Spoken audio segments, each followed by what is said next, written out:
जी हाथ जोड़ गोरानो मेरी वंदना जी जोड़ गोरानो डगमग डोले नैया मेरे डगमग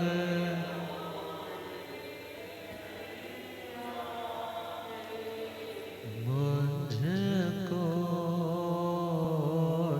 है सतगुरु तेरे मुझको होठ है सतगुरु जे ऐसा भवसागर पार लंघना जे भवसागर पार जे हाथ जोड़ गोरानो मेरे वंदना जे जोड़ गोरानो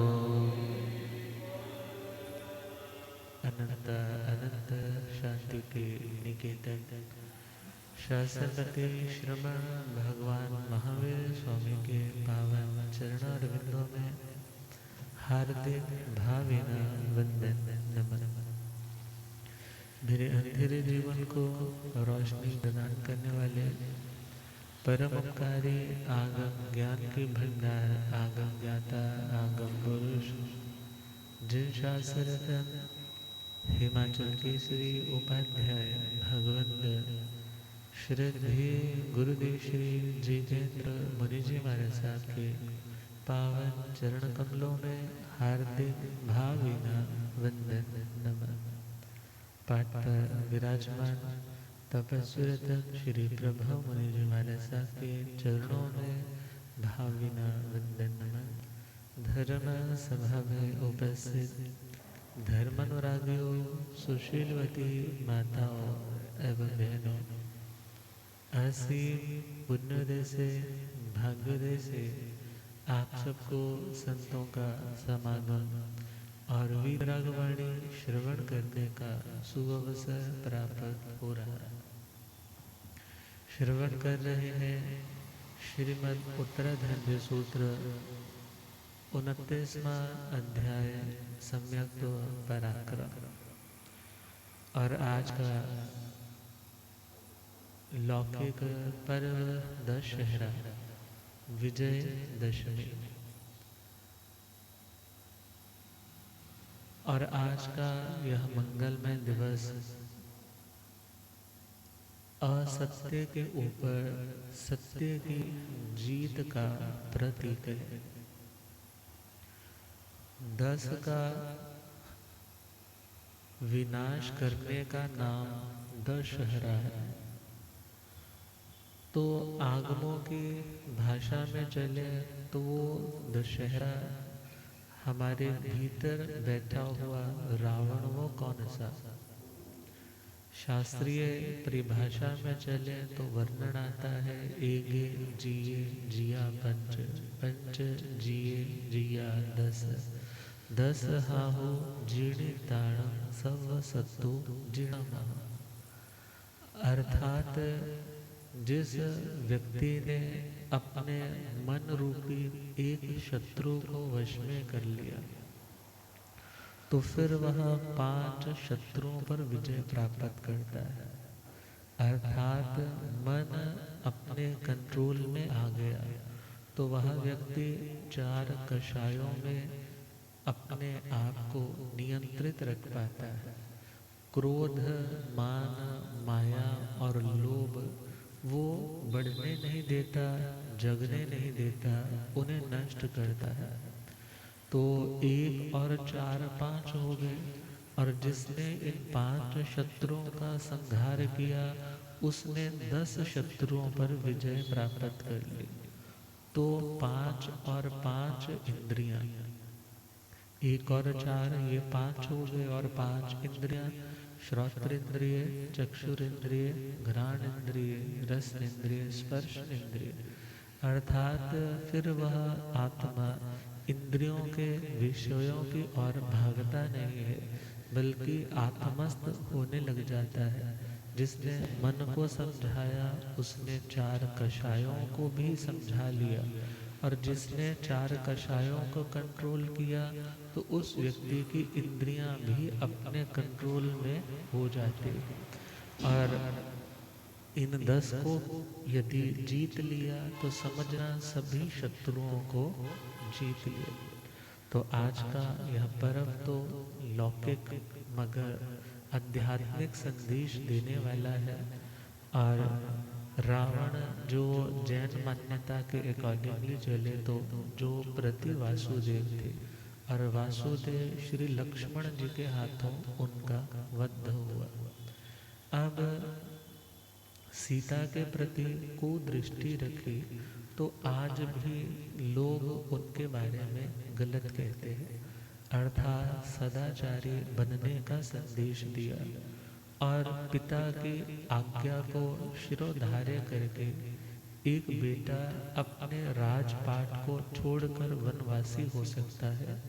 इन बातों से पितृ भक्ति का संदेश मिलता है। और लक्ष्मण जी, उन्हें तो नहीं बोला था कि आप भी जाओ, जानकी को भी नहीं बोला था कि आप वनों में जाओ, मगर एक पतिव्रता जो स्त्री है वो पति का अनुसरण करती है, और जो भाई है वो अपने भाई को अकेले कष्ट में नहीं देख पाता, बल्कि वो कष्ट में उनका सहयोगी बन जाता है। तो ऐसे हिस्ट्री के साथ साथ प्रैक्टिकल संदेश भी हमें आज के इस मंगलमय दिवस पर मिलते हैं। तो हम अपने विषय पर लौटे। सम्यक्त्व पराक्रम, सच्चा पराक्रम, पंडित पराक्रम, शक्ति का सदुपयोग, जिससे व्यक्ति अपनी अनंत शक्ति को जागृत कर सके। तो हमारा आज 29वां पॉइंट है, सुखों का त्याग करने से आत्मा को क्या मिलता है। सुखों का त्याग करने से आत्मा को क्या मिलता है। बहुत से लोग कह देते हैं कि तुम तो बस कभी ये छोड़ दिया, कभी वो छोड़ दिया, कभी एसी चलाना, कभी ये नहीं यूज़ करना। अर्थात सामने वाला क्वेश्चन कर देता है, मगर उस क्वेश्चन का आपको आंसर यदि पता होता है, एटलीस्ट आप खुद को सेटिस्फाई करके उस व्यक्ति की बातों में आकर अपनी की जाने वाली धर्म साधना के प्रति संदेह से युक्त नहीं बनोगे। तो सुखों का त्याग, साधु नंगे पांव चल रहे हैं, अपना कोई घर मकान नहीं है, दुनिया के भोग नहीं रहे हैं। अब ऐसे सिचुएशन में भगवान फरमा रहे हैं कि सुख का त्याग करने से तुम्हें क्या मिलने वाला है। सुख का त्याग करने से आपको क्या मिलने वाला है। तो पहले तो सुख शब्द को समझ लें। सुख शब्द 2 तरह का अर्थ लेकर के आता है। एक सुख, एक प्रसन्नता, तो वो प्रसन्नता जो किसी पदार्थ पर डिपेंडेंट होने से हमें मिलती है, अर्थात वस्तु सापेक्ष सुख, और एक है वस्तु निरपेक्ष सुख। पहला कौन सा, वस्तु सापेक्ष, मतलब जिस सुख की अनुभूति के लिए, सुख को अनुभव करने के लिए, फील गुड ऐसा भाव आने के लिए हमें किसी बाह्य पदार्थ की अपेक्षा जरूरत है, तो उसका नाम है वस्तु सापेक्ष। उसका नाम क्या है, वस्तु सापेक्ष। मीन्स हमारा सुख बेस्ड अपॉन, डिपेंडेंट अपॉन किसी मटेरियलिस्टिक पोजेशन पे, किसी दुनिया के भौतिक पौद्गलिक पदार्थ पर वो आधारित होगा। और दूसरा सुख है वस्तु निरपेक्ष। वस्तु निरपेक्ष अर्थात बाहर की वस्तु की कोई अपेक्षा नहीं है तो वेल एंड गुड, ठीक है, मगर नहीं भी है तो भी उसे कोई प्रॉब्लम नहीं आती। स्थानक बहुत बढ़िया है तो भी उसे कोई प्रॉब्लम नहीं है, स्थानक कंजस्टेड है तो भी उसको प्रॉब्लम नहीं है। अर्थात जो हर परिस्थिति में एडजस्ट खुद को कर लेता है उसे वस्तु निरपेक्ष सुख की प्राप्ति होती है। कौन सा सुख? वस्तु निरपेक्ष सुख। और दो तरह का सुख हम और समझे। एक है पराधीनता, एक सुख है जो हमारा किसी पर डिपेंडेंट है, हम सुख का अनुभव करेंगे मगर उस वस्तु के मिलने पर हम सुखी महसूस करेंगे। इट मीन्स जो वस्तु सापेक्ष सुख है वो पराधीन सुख है। वो कौन सा सुख है? पराधीन है, अर्थात हम स्वतंत्र रूप से सुखी नहीं है बल्कि हम किसी वस्तु के मिलने पर सुख का अनुभव करते हैं। हमारे केमिकल सीक्रेशंस जो देखा जाए तो फील गुड करवाने वाले हार्मोन्स का रिलीजिंग सिक्रेशन है, वो उस टाइम होता है जब हमारी मेंटेलिटी क्या है, ये चीज़ मिलेगी तो मुझे खुशी मिलेगी। और दूसरा सुख है जो वस्तु निरपेक्ष है, वो सुख है स्वाधीन सुख। वो सुख कौन सा? स्वाधीन सुख, अर्थात इसमें आप पराधीन नहीं हो, किसी वस्तु के, किसी पदार्थ के, किसी व्यक्ति के अधीन होकर के, गुलाम बन कर के, डिपेंडेंट बन कर के आप उसके मिलने पर सुखी होते हो, ऐसा नहीं। बल्कि आप अपने आप में प्रसन्न हो, अपने आप में प्रसन्न हो, आपके पास जो है आप उसमें ही सेटिस्फाइड हो, उसमें ही आप प्रसन्नता का अनुभव करते हो। तो यहाँ पर सुख 7 शब्द है। प्रश्न आया है सुख सायणं भंते जीवे किम झड़े। हे भगवान, जो व्यक्ति सुखों का त्याग करता है, एक वर्ड तो आता है जो आप गुरु महाराज से पूछते हो, सुख साता है। वहाँ तो सुख साता का मतलब है कि आपका फिजिकली वात पित्त कफ, वात इज गैस्ट्रिक, पित्त का मतलब एसिडिक और कफ का मतलब जो म्यूकस है, मीन्स इनकी समता है, मीन्स ये हर चीज एक लेवल पर है। क्योंकि एक भी चीज कुपित हो जाए, एक भी चीज बढ़ या कम हो जाए तो व्यक्ति बीमार पड़ जाता है। तो वहाँ साता का मतलब मीन्स आप तंदुरुस्त हैं, आपका साधना में कोई इस तरह का व्यवधान तो नहीं आ रहा। मगर यहाँ पर सुख सात का मतलब, यहाँ पर 7 शब्द नहीं बल्कि 7 शब्द है। कौन सा शब्द? शात, शलगम वाला शात, सुख शात। वहाँ शात का मतलब है शातयति, खंडयति या अपनयति, अर्थात वहाँ पर शात का मतलब है त्यागना। क्या करना? त्यागना, छोड़ना। अब यहाँ पर सुख का त्याग, शो तनु करने धातु से भी शात शब्द बनता है। शो तनु करने का मतलब है किसी चीज को जब हम कमजोर करते हैं, किसी चीज को हम कम करते चले जाते हैं, उसका नाम भी शात होता है। मीन्स जो दुनिया के प्रति, दुनिया के पदार्थों के प्रति जो अटैचमेंट थी कि इनसे सुख मिलता है, तो अब उन पदार्थों का धीरे धीरे त्याग करते चले जाना। क्या करते चले जाना?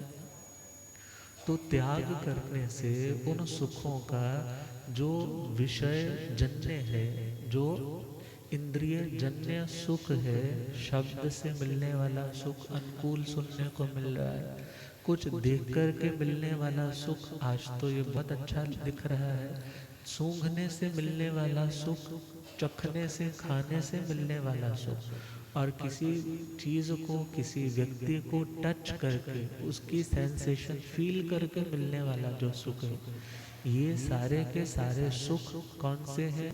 वस्तु सापेक्ष। कौन से हैं? यहाँ पर किसी दूसरी वस्तु की, दूसरे व्यक्ति की, किसी अन्य पदार्थ की रिक्वायरमेंट है, वो रिक्वायर्ड है, वो होगा तो हम सुख महसूस करेंगे। और यदि वो प्रतिकूल हो जाए, तो उलट हो जाए, तो हम किसका अनुभव करेंगे? बोलो, दुख का अनुभव करेंगे। तो पहला पॉइंट है, एक सुख है जो हमें इंद्रियों के विषय से मिलता है, और एक सुख है जो कर्म क्षय से मिलता है, या वो सुख जो वस्तु के त्याग से मिलता है।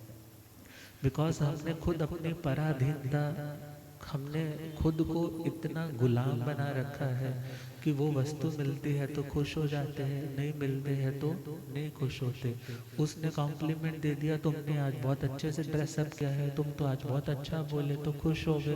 और यदि उसने आज रिस्पॉन्स नहीं दिया, उसने अच्छा कुछ नहीं बोला, तो हम क्या हो गए? उदास हो गए।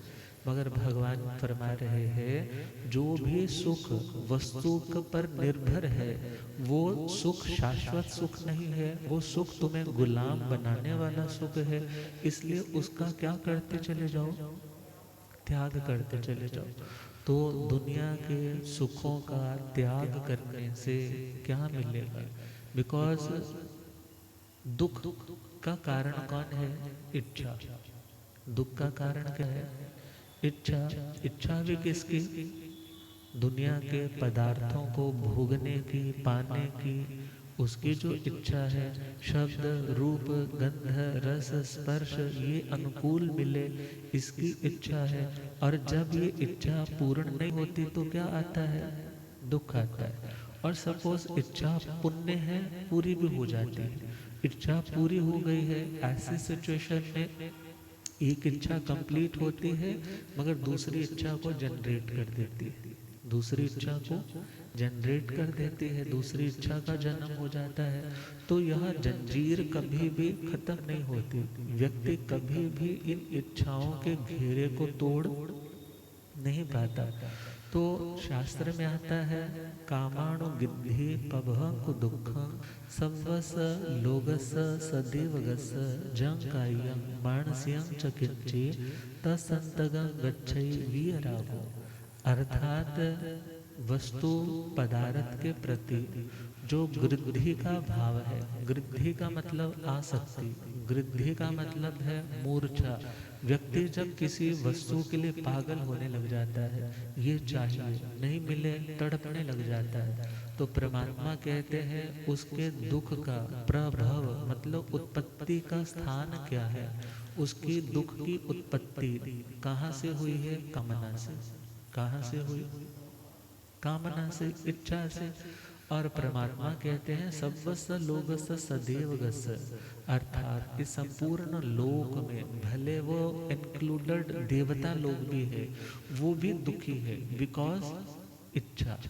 किसके कारण दुखी है? इच्छाओं के कारण। मगर परमात्मा कहते हैं जंग कायं मानसियं च किंचे तस अंतगं गच्छै वीरागो। अर्थात जब इच्छा है तो दुख है। दुख भी कौन सा? कभी मानसिक दुख है और कभी काया का दुख है, शरीर का दुख है। और ये भी एक चेन रिएक्शन है। मन डिस्टर्ब है तो धीरे धीरे बॉडी डिस्टर्ब हो जाएगी। बहुत बार बच्चों के एग्जामिनेशन डेज में जब स्ट्रेस बढ़ जाता है तो उनका पेट खराब हो जाता है। ये तो बड़ा एक प्रैक्टिकल एग्जाम्पल है। अर्थात जिस चीज की इच्छा पूर्ण नहीं हो पा रही है, वो इच्छा धीरे धीरे तुम्हारे स्ट्रेस का, डिप्रेशन का कारण बन रही है। और वही स्ट्रेस धीरे धीरे मेंटल स्ट्रेस फिर फिजिकल स्ट्रेस को जनरेट करेगा। किसको क्रिएट करेगा?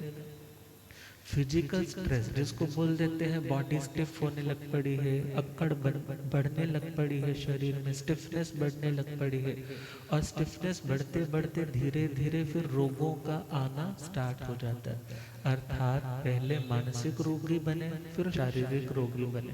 अब शरीर पर भी ध्यान नहीं दिया जा रहा है, शरीर का वर्कआउट, कोई दवाई, कोई औषधि, व्यायाम आदि नहीं किया जा रहा है। शरीर ठीक नहीं हो पा रहा तो शरीर की चिंता किसको हो रही है? फिर मन को हो रही। अब मन भी दुखी हो रहा है, तन भी दुखी हो रहा है, तन दुखी हो रहा है, मन दुखी हो रहा है। अर्थात ये सर्कल स्टार्ट हो जाता है। मगर इन दुखों से मुक्त होना है तो मन वाला ऑप्शन कौन सा है? कहा कि तुम इच्छा को एक किनारे पर रख दो कि भाई मैं इसके लिए प्रयास कर रहा हूँ, मगर जब होना होगा ठीक है, मगर मैं इस इच्छा के बोझ तले खुद को स्ट्रेस में, डिप्रेशन में, अशांति में नहीं धकेलूंगा। अब भगवान कहते हैं जितने भी काया के दुख है, काया के दुख, रोग लग रहे हैं या काया का कोई भी कष्ट आ रहा है, और जितने भी मन के सदमे ट्रॉमास लग रहे हैं, उनका कारण है आसक्ति, उनका कारण है इच्छा, उनका कारण है कामना। और जिसने इनको लांघना है, यदि somebody wants कि मेरे को एटर्नल पीस मिले, शांति मिले, मगर शाश्वत मिले जो सदा बनी रहे, तो भगवान कहते हैं वो मिलेगी वीतरागता की साधना करने वाले। किसे मिलेगी? जो किसी वस्तु के प्रति राग नहीं करेगा। राग नहीं करेगा तो सिंपल पोजेसिवनेस नहीं आएगी, पागलपन नहीं आएगा। तुम कुछ अनैतिक जो तुम्हारे मॉरल वैल्यूज के खिलाफ है वो भी तुम कभी अटेम्प्ट नहीं करोगे। अर्थात यदि सुख चाहते हो तो भगवान कहते हैं कामनाओं से ऊपर उठना होगा। किससे ऊपर? तो शब्द है सुखों का त्याग करने से आत्मा को क्या मिलेगा। तो भगवान ने बहुत ही एक साइकोलॉजिकली इतना सुंदर विवेचन दिया है कि यदि हम शांत होना चाहते हैं, अपनी बेचैनी को खत्म करना चाहते हैं, अपनी तड़प को खत्म करना चाहते हैं, नींद नहीं आ रही उसको भी ठीक करना चाहते हैं, तो परमात्मा कहते हैं दुनिया के पदार्थों के अपेक्षा रख करके जो तुम सुखी होना चाहते हो ना, उसे चेंज कर दो। वो सुख तुम वस्तु सापेक्ष नहीं बल्कि वस्तु निरपेक्ष, अर्थात वस्तु पदार्थ के बिना भी तुम अपनी आत्मा के आध्यात्मिक सुख का अनुभव कर सकते हो। भगवान के पास तो था सब कुछ, राजपाट भी था, पत्नी भी थी, बेटी भी थे, भगवान शांतिनाथ जी, कुंथुनाथ जी, अरनाथ जी, ये तो 6 खंडों के अधिपति सम्राट थे। मगर इन्होंने देखा सुख वस्तु में नहीं है, सुख वस्तु में नहीं है, वस्तु के प्रति आसक्ति में नहीं है, बल्कि वस्तु के त्याग में सुख है। किसमें सुख है? तो वो जो सुख जनरेट होगा वो जनरेट होगा वस्तु निरपेक्ष, अर्थात जो भीतर से सुख प्रकट हुआ वो सुख कौन सा है? वस्तु निरपेक्ष। उसमें बाहर की वस्तु, पदार्थ, व्यक्ति, सिचुएशन, किसी सर्कमस्टांस का ऐसा होगा तो मैं सुखी होगा, ऐसा कोई वहां पर ऐसी कोई भी इक्वेशन फिट नहीं होगी। तो परमात्मा कहते हैं यदि तुम सुखी होना चाहते हो तो तुम्हें क्या सोचना होगा कि दुनिया के सुख तो क्षणमित सुखा बहुकाल दुखा, थोड़ी देर का सुख है, और उसके बाद दुख का जो टाइम ड्यूरेशन है वो बहुत लंबा है। सिंपल समझे, एक कुत्ते को मांस से सनी हुई हड्डी मिल जाती है, उसको चबाता है, उसको लगता है कि हाँ बहुत टेस्ट आ रहा है, धीरे धीरे मांस कंप्लीट हो जाता है, अब हड्डी को च्यू कर रहा है, हड्डी चबा रहा है, चबाते चबाते अपने ही चमड़ी से वो टकराता रहता है और मुंह में ही कोई ना कोई कट लग जाता है, ब्लड आने लग जाता है, इवन दांत तक भी उतर जाते हैं, और उसे लगता है ये कहाँ से आ रहा है? हड्डी से ही आ रहा है। अब इसी प्रकार जो दुनिया का मनुष्य है वो क्या सोचता है? वस्तु मिल जाती है तो सुख आता है, दुनिया के भोग भोगे जाते हैं तो सुख आता है। मगर भगवान कहते हैं सुख नहीं, बल्कि तुम इससे अपने दुखों की श्रृंखला को बढ़ा रहे हो। सुख पाना है तो सुख बाहर की चीज नहीं है, सुख तो कहाँ की चीज है? सुख तो तुम्हारे भीतर। जब कर्मों का क्षय होगा, और कर्मों का क्षय कब होगा? जब आसक्ति छूटेगी, पच्चखान नियम में आओगे, अदरवाइज कर्मों का बोझ नहीं उतर पाएगा। तो परमात्मा फरमा रहे हैं कि तुम्हें यदि सुखों के प्रति कोई भावना है कि मैं सुखी होना चाहता हूँ, तो तुम्हें वो सुख डिपेंडेंट होकर के नहीं बल्कि इंडिपेंडेंटली सुख को पाना है। और वो इंडिपेंडेंट सुख कौन सा है? जो हमेशा तुम्हारे पास है, मगर उसे प्रकट करने की मेहनत करनी पड़ेगी। तो परमात्मा कहते हैं सुह सायणं अणो सुउत्तम जणिय, अर्थात सुखों का त्याग करने से आत्मा के अंदर अनुत्सुकता पैदा होती है। एक वर्ड है उत्सुकता, एक है अनउत्सुकता। क्लियर हो रहा है? उत्सुक होना मतलब, उत्सुक होना मतलब किसी चीज की चाह है, किसी चीज की राह है। अब किसी वस्तु के अभाव में बेचैनी है, तड़प है, व्याकुलता है, अधीरता है, इम्पेशेंट हो रहे हैं। अब वो जो इम्पेशेंट अधीर होने की वृत्ति है उसका नाम है उत्सुकता। उसका नाम क्या है? और भगवान कहते हैं व्यक्ति बहुत बार अपनी मर्यादा का अतिक्रमण करता है, अपनी मर्यादा को तोड़ता है, अपने ग्रहण किए हुए व्रत नियमों को तोड़ डालता है। किसके कारण? अधीरता के कारण। किसके कारण? अधीरता के कारण, अधैर्य के कारण। मगर यदि धैर्य उसका बना रहे तो वो व्यक्ति कभी अपने नियम कायदों को लांघता नहीं। तो पहला पॉइंट है, सुखों का त्याग करने से उस व्यक्ति के अंदर क्या पैदा होगा? जो भी छटपटाहट होती थी ना, वो छटपटाहट रुक जाएगी। सपोज आज आपने देखा कि घर में कुछ खाने को बना मगर तुम्हारे लिए बचा ही नहीं, बचा नहीं तो तुम्हारे मन में क्या आया कि मैं अब इतना पराया हो गया, मेरे लिए आपने रखा ही नहीं। और आपने क्या सोचा कि मेरे को आज दुख लगा, मगर किसके कारण लगा? उस वस्तु के प्रति अटैचमेंट के कारण, क्योंकि बहुत फेवरेट चीज थी। तो माए गुरु महाराज के पास और क्या कहा? गुरुदेव मेरे को पचखान करवा दो, मेरे को क्या करवा दो? मेरे को दुख उन लोगों के कारण नहीं लगा। दुख क्यों लगा? क्योंकि मेरी फेवरेट वाली चीज थी, मेरे को नहीं मिल पाई, इसलिए मुझे दुख लग रहा। अब बच्चा खान कर लिया, नेक्स्ट टाइम घर में फिर दोबारा वो चीज बनाएगी, या कहीं तुम बाहर गए जिसके लिए तुम बेचैन हो जाते थे, वो चीज सामने है मगर अब तुम्हारे अंदर कोई वो तड़प नहीं उठ रही। क्यों नहीं उठ रही? बिकॉज तुमने क्या किया है? उसका त्याग कर लिया। और जैसे जैसे त्याग बढ़ेगा धीरे धीरे तुम्हारी छटपटाहट, बेचैनी, अधीरता, व्याकुलता वो भी कम होने लग जाएगी। तो ये प्रैक्टिकली परमात्मा ने फरमाया कि यदि तुम सुख पाना चाहते हो तो सुख पाना मतलब धैर्य को पाना। सुख पाने का मतलब धैर्य को पाना, धीरज बना करके रखना। मगर धीरज कब बढ़ेगा? जब वस्तु का त्याग करना सीखोगे। कब बढ़ेगा? जब वस्तु का त्याग करना सीखोगे। अब बहुत बार एक स्टोरी आती है कि एक वल्चर है जो मांस ही खाता है। अब उसके मुंह में मांस का टुकड़ा है, वो बाज हो सकता है, गीद हो सकता है।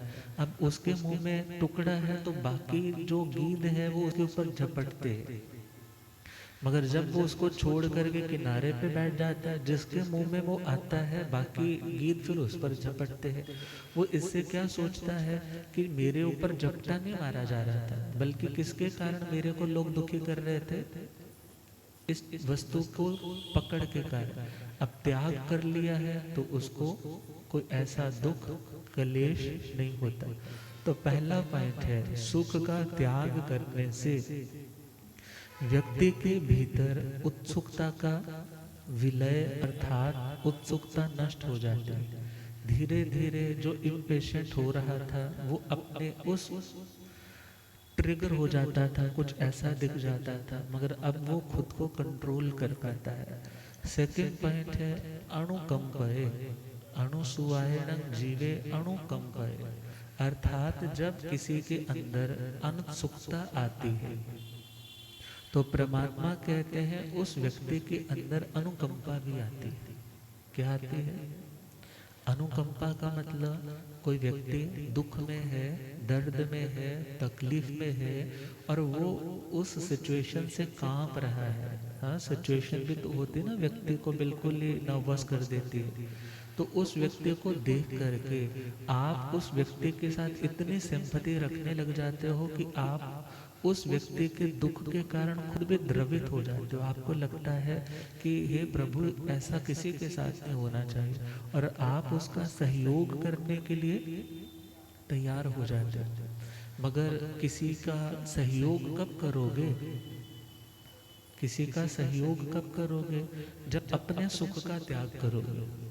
जब अपने सुख का, सपोज करो ना, आप गाड़ी में आ रहे थे और रास्ते में आपने देखा कि कोई बुजुर्ग है और वो सिर के ऊपर काफ़ी हैवी लोड उठा करके चल रहे, हाथ से भी कुछ खींच रहा है। तो आपने सोचा रोड क्रॉस ऐसे हो नहीं पाएगी, आपने गाड़ी एक जगह लगाई, उस व्यक्ति को रोड क्रॉस करवाई और बोला कि मैं ऑटो करके दे देता हूँ, और आपने ऑटो भी करके दे दिया, सामान उसका डिलीवर करवा दिया। मगर आप परेशानी में आए, आपने भी उठवा करके सामान रखवाया, मगर आपने अपना सुख त्यागा तो सेवा हुई, सुख त्यागा तो क्या हुई? यदि सुख नहीं त्यागते तो आप सेवा, आपकी अनुकंपा तभी अनुकंपा कहलाएगी जब आप अपने सुख का क्या कर रहे हो, त्याग, शेयर कर रहे हो उसके साथ। तो परमात्मा कह रहे हैं जब आप अपने सुखों का त्याग करते हो तो आपका अनुकंपा भाव बढ़ता है। कौन सा भाव? अब हम व्रत करते हैं, कोई उपवास करते हैं, नियम पंचखान करते हैं, तो इससे क्या होता है? अभय दान होता है ना, अभय दान। तो अभय दान का मतलब कि मेरे कारण किसी व्यक्ति को, किसी जीव को डरने की जरूरत नहीं है। इट मीन्स हमने यदि किसी पर अनुकंपा की, उस अनुकंपा का आधार क्या रहेगा? हम अपने सुखों का त्याग करें। क्या करेंगे? आपने सपोज आज कर लिया कि मैं गाड़ी का त्याग करता हूँ, आज गाड़ी में नहीं बैठूंगा, सुख है ना, सुख तो है ना, इजीली आ जाते हो, 5-10 मिनट में पहुंच जाते हो। मगर आज 2 किलोमीटर का सफर आपने क्या सोचा, मैं कैसे तय करूंगा? सुख का त्याग किया, पसीने भी आए, नीचे देख करके भी चले। अब सुख का त्याग हुआ तो अनुकंपा भाव क्या रहा आपका? अनुकंपा भाव, जीवों के प्रति रक्षा का भाव, वो भावना भी आपकी समृद्ध हुई, अर्थात आपके भीतर की करुणा है, उस करुणा का विस्तार हुआ। किसके माध्यम से? सुखों का त्याग करने से। आपने सोचा कि आज मैं साधना करूंगा, मेडिटेशन सामायिक करूंगा, स्वाध्याय करूंगा, तो आज मैं फैन एसी नहीं यूज करूंगा, गर्मी बहुत है, मगर पंखा एसी कुछ यूज नहीं करूंगा। आपने सुख का त्याग किया। किसका त्याग किया? ये सुख कौन सा है? वस्तु सापेक्ष। ये सुख कौन सा है? इसमें किसी वस्तु की अपेक्षा है। अब वस्तु सापेक्ष सुख का त्याग किया, इससे क्या हुआ? बेचैनी। पहले क्या होता था, हाय मर गए, गर्मी, मगर अब क्या है? त्याग है, कोई बात नहीं, थोड़ी देर कंप्लीट हो जाएगा। और यदि हो रही है तो तुम किसी निर्दोष स्थान पर आकर के खुद को क्या कर लोगे? नॉर्मल कर लोगे। और उससे क्या हुआ? आपका अनुकंपा भाव बढ़ा। कौन सा भाव बढ़ा? जीवों के प्रति मैत्री का, जीवों के प्रति दया का, उस भावना का पोषण हुआ। किसके माध्यम से? सुख का त्याग करने से। अर्थात जब जब व्यक्ति सुख का त्याग करेगा, सुख का त्याग करने से उसके अंदर अधीरता, अधैर्य, इम्पेशेंट होने का जो कभी कभी ऐसा भाव बन जाता था, वो खुद को मॉडरेट कर पाएगा, खुद को कंट्रोल कर पाएगा और किसी की सेवा भी कर पाएगा। क्योंकि जिसे अपने सुखों में ही रहने की आदत है ना, वो किसी के दुख को दूर नहीं कर सकता। वो दूसरों के दुख में सहभागी बन करके उनका दुख नहीं मिटा सकता।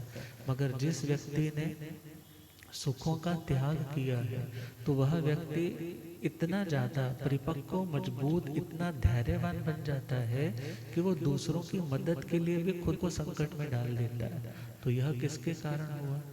अपने सुख का त्याग करने से।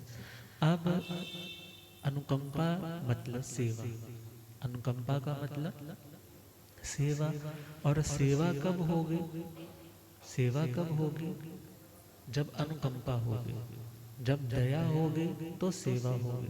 और जब सेवा होगी तो परमात्मा कहते हैं भसेवा करने से वह आत्मा अणु अणुभड़े, अर्थात अनुद्भुट या अनुद्भट, क्योंकि उद्भट एक वर्ड आता है, संस्कृत में वर्ड आता है उद्भट। आपने सुना होगा उद्भट विद्वान, सुना है वर्ड? उद्भट का मतलब श्रेष्ठ, सुपीरियर, बहुत बढ़िया। और अनुद्भट का मतलब हुआ नो सुपीरियर, नो श्रेष्ठ, बल्कि वो श्रेष्ठ हो सकता है मगर वो खुद को श्रेष्ठ मानता नहीं है। अब खुद को क्या नहीं मानता? मीन्स उस व्यक्ति का सुपीरियर कॉम्प्लेक्स कि मैं बहुत ज़्यादा स्मार्ट हूँ, बहुत इंटेलिजेंट हूँ, मैंने तो बहुत एनजीओस में डोनेशन दी है, मैं तो बहुत बड़ा धर्मात्मा हूँ, ऐसा उसके अंदर जो सुपीरियर कॉम्प्लेक्स आता था, भगवान कहते हैं वो उसका अभिमान भी दूर हो जाता है। किससे दूर होगा? सेवा से। सेवा भी कौन सी? जिसके पीछे कौन काम कर रहा है? दया। दया भी कब आई? जब अपने सुखों का त्याग किया। और यदि सुखों का त्याग किए बगैर हम सेवा भावी बनना चाहते हैं तो नहीं बन पाएंगे, बल्कि सेवा भावी बनने के लिए अहंकार भी छोड़ना पड़ता है और सुख भी छोड़ने पड़ते हैं, दोनों ओर से। सुख भी छोड़ने पड़ते हैं और बोलो अहंकार भी छोड़ना पड़ता है। जो अहंकार के साथ युक्त है वो सेवा भावी नहीं हो सकता, और जो अपने सुखों में ही रचा पचा है उसे तो अपनी ही फिक्र है ना, अपना तैयार श्यार हो किट्टी पे जाना है, बच्चा रो रहा है तो रोता रहे, बूढ़ी सासू माँ चिल्ला रही तो चिल्लाते रहे, उनकी दवाई का टाइम हो गया अपने आप ले ले। अपने सुख में लगे हो तो तुम दूसरे का दुख निवारण नहीं कर सकते, और दूसरे की सेवा करनी है तो अभिमान भी छोड़ना पड़ेगा। क्या छोड़ना पड़ेगा? क्योंकि इतना कुछ करने के बावजूद कोई मेडल थोड़े मिलते हैं। कभी मूड होता है प्रशंसा मिल जाती है, और कभी मूड ठीक नहीं होता तो चार लोगों के सामने इंसल्ट भी हो जाती है।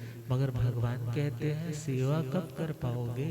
जब तुम्हारे अंदर विनम्रता आएगी। या सेवा करने से क्या पैदा होगा? विनम्रता। सेवा करने से क्या पैदा होगा? विनम्रता। क्योंकि सेवा करते करते करते करते व्यक्ति का अहंकार धीरे धीरे क्या होने लग जाता है? कम होने लग जाता है। तो भगवान कहते हैं उस व्यक्ति के अंदर जो अभिमान था वो दूर होने लग जाएगा। ये नहीं है कि तुमने देखा किसी को बहुत सर्दी लग रही है और तुमने उसको पूछा ज़्यादा सर्दी लग रही है, कपड़े नहीं है, बोला नहीं है, तो आपने क्या किया? चलो मेरी शॉप से ना तुम कोट ले जाना, मेरी शॉप से तुम क्या ले जाना? स्वेटर ले जाना, हमारी फैक्ट्री भी है और रिटेल शॉप भी है, आपने दे दिया। नेक्स्ट टाइम वो बिरादरी का बंदा किसी फंक्शन पे वही कोट पहन करके आया और सब लोग बैठे थे और तुमने ऐसे हाथ रख करके बोला अब तो नहीं ठंड लग रही? क्या पूछा? अब तो नहीं ठंड लग रही। घर में भी किसी को जरूरत हो ना तो हमारी दुकान पर आ जाना। ये सेवा है? बोलो, ये सेवा है? ये तो वही टाइम आया ना जब कोविड-19 आया और लोग थैली देते थे, फोटो खींचते थे और पोस्ट कर देते थे। बल्कि सेवा का मतलब तो बोलते हैं एक हाथ से दो, दूसरे हाथ को पता ना चले। और हाँ, जहाँ पर कुछ लोग ऐसे सेवा भावी लोगों की मानसिकता की उस भावना को देख करके उनके साथ खेलने के लिए भी तैयार हो जाते हैं। बहुत से लोग इसको व्यापार बना लेते हैं। उसके पास जाकर 2 आंसू बहाए 5,000 चाहिए, उसके पास जाकर आंसू बहाए इतना पैसा चाहिए। तो वहाँ शंका हो जाए तो चेक करो, कोई बुराई नहीं है चेक करने, मगर सेवा की है तो उसको कभी सुनाओ नहीं, उसका कभी ढिंढोरा नहीं पीटो। जितना ढिंढोरा पीटोगे उसका पुण्य उतना कम हो जाएगा। क्या हो जाएगा? उसका पुण्य उतना कम हो जाएगा। तो हम देखें तो परमात्मा कह रहे हैं वो व्यक्ति अभिमान रहित होता है। कौन? जो सेवा भावी होता है। सेवा भावी कौन होता है? जो अनुकंपाशील होता है। अनुकंपाशील कौन होता है? जो आकुल व्याकुल नहीं होता है, जो धैर्यवान होता है। धैर्यवान कौन होता है? जो अपने सुखों का त्याग करने का अभ्यासी होता है। अपने सुख का त्याग करना सीखा नहीं तो दूसरों का दुख कहाँ से दूर कर पाओ। और अगला वर्ड दिया है विगय सोगे, अर्थात जो व्यक्ति अभिमान से रहित हो जाता है उस व्यक्ति का शोक, शोक का मतलब दुख, मानसिक जो दुख लगता है ना उसका नाम क्या होता है? शोक। अर्थात उस व्यक्ति का शोक विगत, विगत का मतलब चला जाता है।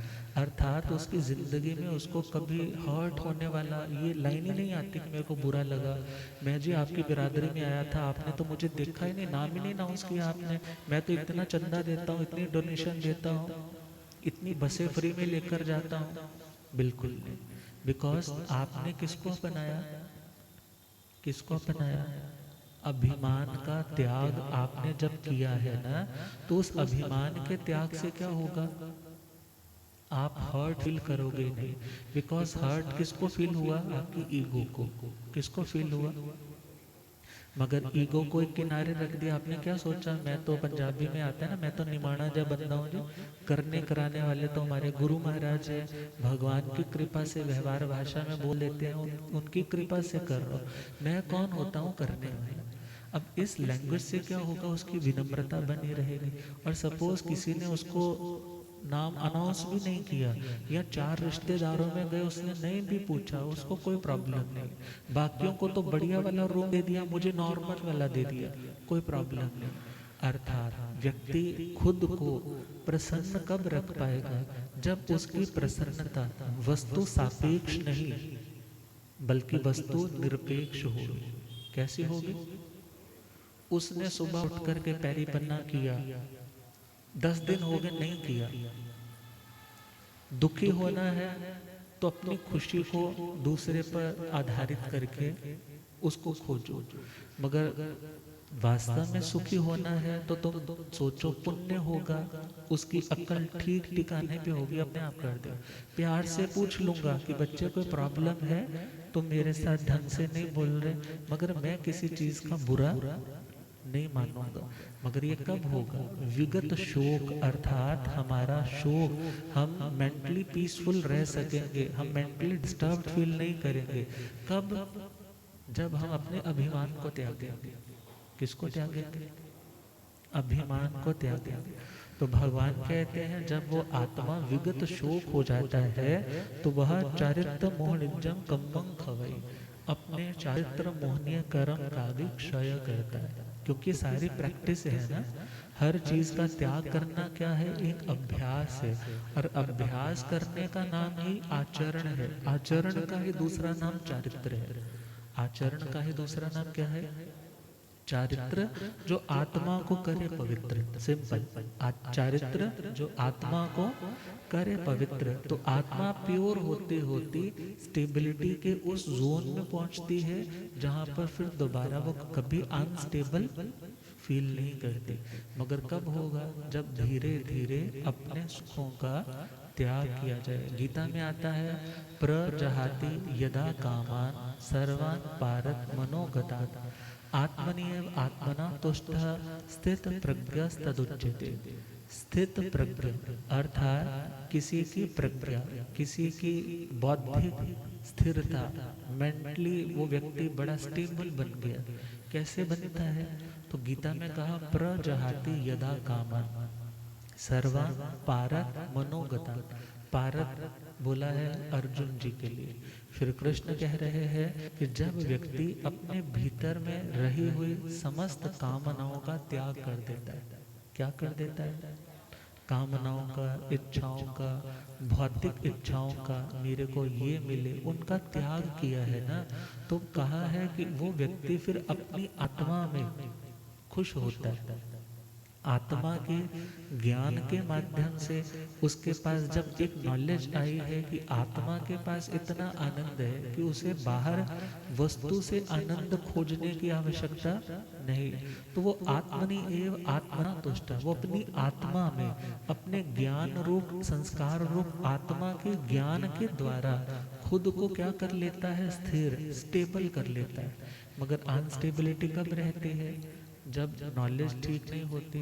4 लोग आकर के तुम्हें पंप करते हैं, तेरा तो नाम ही नहीं बोला, तेरे तो पूछा है नहीं, उनकी तो मिलनी होगी मगर तुम्हारी तो मिलनी नहीं। झगड़े हो जाते बड़े बड़े, बड़ी बड़ी बिरादरियों में, बड़े बड़े समाजों में, बड़ी बड़ी रिश्तेदारी में कंबल की कीमत कितनों को होती है, 2000-5000, मगर एक कंबल नहीं ना दिया तो उसके कारण बड़े बड़े सेठों के मुंह उतर जाते हैं। बड़ी बड़ी सेठानियों के ज्वेलरी डाले हुए भी ऐसा लगता है कि हमारी तो बेइज्जती होगी।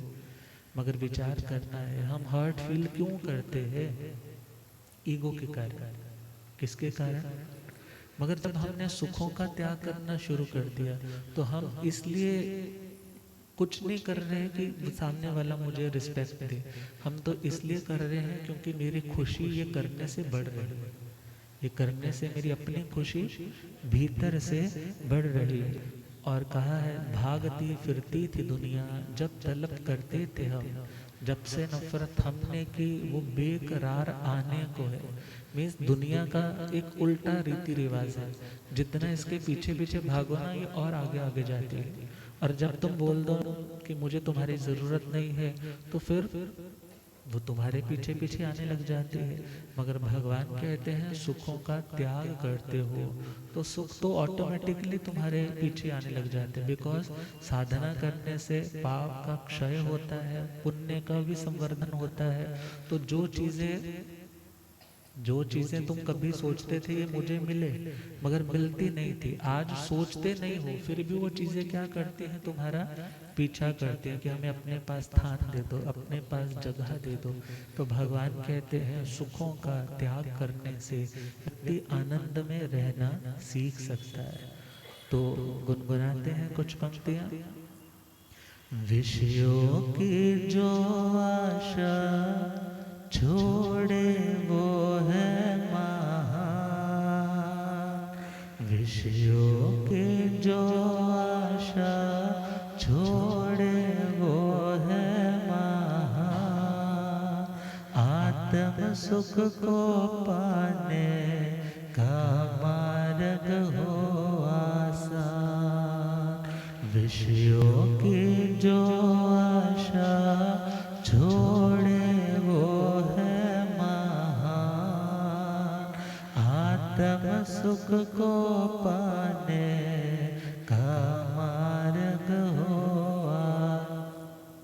दुनिया की माया से दिल ना लुभाए, धैर्य का बल फिर बढ़ता है जाए।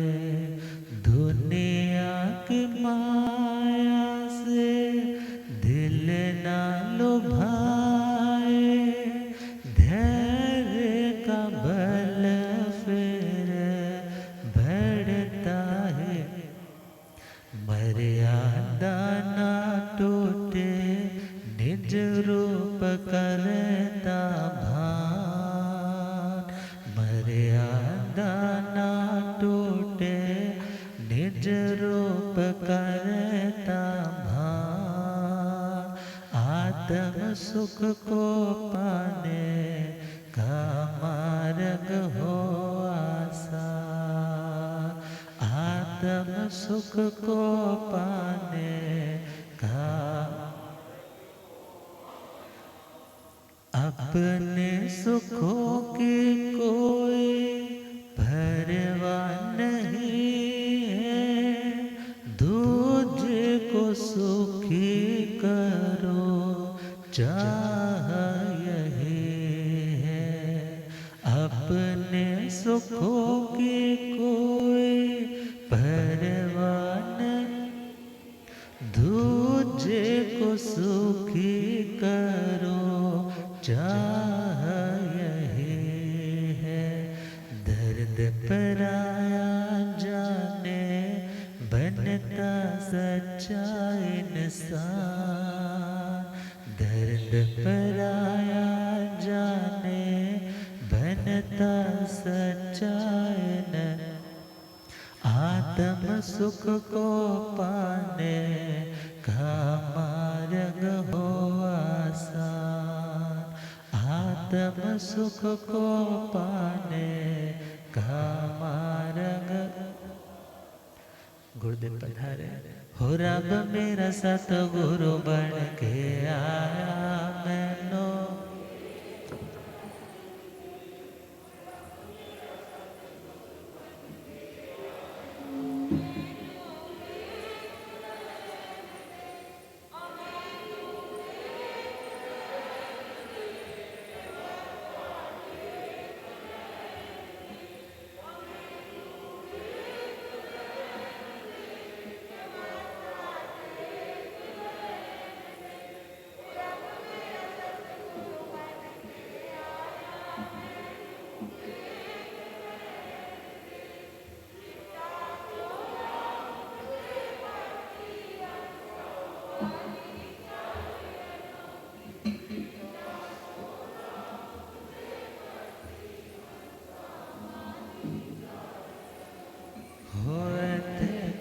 झुकदाए संसार मैनो होए थे झुकदाए संसार मैनो हो रब मेरा सतगुरु बन के आया मैनो भूलिया ज्ञाता गंपुर जिन शास्त्र तन हिमाचल केसरी उपाध्याय भगवंत श्रद्धे गुरुदेव श्री जितेंद्र मुनि जी। तो बाकी का प्रसंग हम कल पूरा करेंगे। तो इन्हीं शुभ मंगल भावनाओं के साथ गुरुदेव कृपा करें।